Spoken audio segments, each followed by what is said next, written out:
सहायक नदियां हैं, बाईं ओर से मिलने वाली सहायक नदियां हैं, और बाईं ओर से मिलने वाली या उत्तर दिशा की ओर से मिलने वाली सहायक नदियां हैं, जिसमें अपन पढ़ रहे थे कि भाई घाघरा नदी कौन सी नदी है, घाघरा नदी। इसका उद्गम कितनी धाराओं से होता है बोलो, 2 धाराओं से, काली और घाघरा। दोनों एक स्थान पे मिलने के पश्चात ये कौन सी नदी के नाम से जानी गई, घाघरा नदी। कितने किलोमीटर बहती है, और किस स्थान पे जाके मिलती है, कहाँ मिलती है, गंगा नदी में मिलती है। किस स्थान में मिलती है, छपरा नामक स्थान पर। कितने किलोमीटर प्रवाहित होती है। नेक्स्ट है कि आपसे पूछा भाई घाघरा नदी का उद्गम कहां से होता है, मामदंजुम ग्लेशियर है, और ये कहां स्थित है बोलो, तिब्बत में स्थित है, और तिब्बत में से ये निकलती है। तो आपसे पूछे कि इसे नेपाल में किस नाम से जाना जाता है, फिर इस नदी को कर्णाली नाम से। किस नदी को, घाघरा नदी को। नेक्स्ट आपसे पूछे कितने किलोमीटर प्रवाहित होती है, 1000 किलोमीटर। नेक्स्ट है कितनी धाराओं के रूप में इसका उद्गम होता है, 2 धाराओं के रूप में स्थित हो। नेक्स्ट है कि अगली सहायक नदी है गंडक नदी। कौन सी नदी है, गंडक नदी। और गंडक नदी का उद्गम होता है वो कहां से होता है, नेपाल हिमालय से, और नेपाल से इसका उद्गम होता है। और नेपाल से इसका उद्गम होता है तो कितने किलोमीटर बहती है, 814 किलोमीटर। कौन सी जगह जाके मिलती है, सोनपुर। और सोनपुर नामक स्थान पड़ता है बिहार में, और इस स्थान पर जाके कौन सी नदी मिल जाती है, गंगा नदी में विलीन होती है।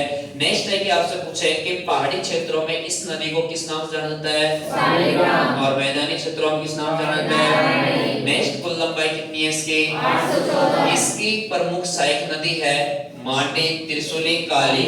नेक्स्ट है कि ये त्रिशूली नदी और काली नदी जो मिलकर बहती है और किस नदी में मिलती है बोलो, गंडक नदी में मिलती है, तो संगम का निर्माण करती है। कौन कौन सी नदी, काली नदी और त्रिशूली नदी। किसका निर्माण करती है, संगम का निर्माण करती है।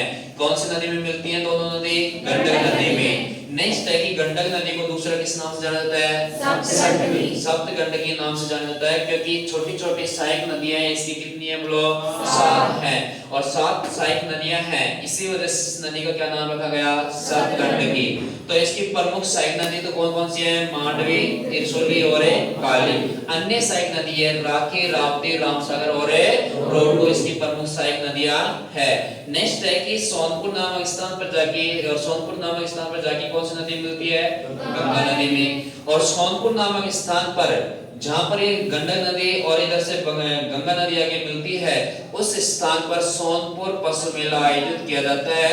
और सोनपुर पशु मेला आयोजित किया जाता है, कितने माह तक बढ़ता है बोलो, 1 माह तक आयोजित होता है। कौन सा मेला है बोलो, सोनपुर पशु मेला है। और सोनपुर पशु मेला कौन से राज्य में आयोजित होता है, बिहार में। किस नदी के किनारे पे बोलो, गंगा नदी के किनारे। नेक्स्ट है अगली सहायक नदी अपनी कोसी नदी। और कोसी नदी है, इसका उद्गम कितनी धाराओं से होता है, 7 धाराओं से इसका उद्गम होता है, और 7 धाराओं से इसका उद्गम होता है। इसकी प्रमुख धारा कौन सी है बोलो, अरुण धारा, जिसका उद्गम कहां से होता है, गोसाईधाम चोटी। और गोसाईधाम चोटी कहां स्थित है बोलो, तिब्बत में। और तिब्बत से इसका उद्गम होता है। तो आपसे पूछे कि भाई कोसी नदी को सप्त कोसी क्यों कहते हैं, क्योंकि इसका उद्गम कितनी धाराओं से होता है, 7 धाराओं से, और इसी वजह से कोसी नदी को क्या कहते हैं, सप्त कोसी।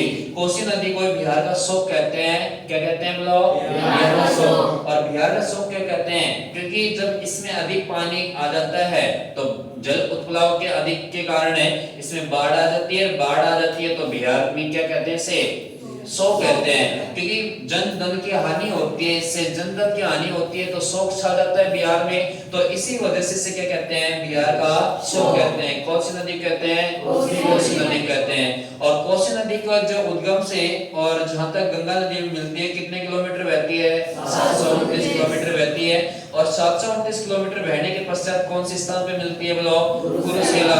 और कुरुशिला नामक स्थान बिहार में स्थित है, जहां पर किस नदी में मिल जाती है, गंगा नदी में।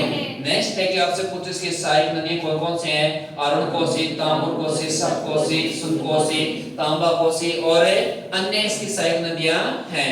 नेक्स्ट है कि इसे आपसे पूछे कि जो कोसी नदी है, इसे बिहार में बिहार का शोक कहते हैं, लेकिन बिहार का शोक कहते हैं, इसे इसके किनारे पर भगवान विष्णु ने अपना अवतार चेंज किया था। और वो कौन सा अवतार चेंज किया था? बड़ा अवतार। कौन सी नदी के किनारे पर किया था? कोसी नदी के किनारे पर किया था। और कोसी नदी के किनारे पर किया था। तो आपसे पूछा कि ये जो कोसी नदी है कितनी नदियों का रूप धारण करती है? 3 नदियों का रूप धारण करती है। कौन कौन सी नदी का रूप धारण करती है? तामूर, सुनकोसी और कोसी। 3 धाराओं का 3 नदियों का रूप धारण करती है। कौन सी नदी करती है? कोसी नदी। यहाँ से यहाँ तक किस नाम से? यहाँ से यहाँ तक किस नाम से? फिर किस नाम से? तामूर कोसी के नाम से। किस नाम से? और फिर ये किस नाम से जानी जाती है? सुनकोसी। और तामूर कोसी जो नदी है इसके समांतर प्रवाहित होने वाली नदी कौन सी है? सुनकोसी नदी है। और अंत में किस नदी में मिल जाती है? गंगा नदी में मिल जाती है। और अगली नदी कौन सी है? महानंदा नदी। और महानंदा नदी का उद्गम कहां से होता है? कहां से होता है? और किस स्थान पे आके मिलती है? किस स्थान पे आके मिलती है गंगा नदी में? फरक्का नामक स्थान कहाँ पड़ता है? फरक्का नामक स्थान है पश्चिम बंगाल में पड़ता है। और पश्चिम बंगाल में पड़ता है तो आपसे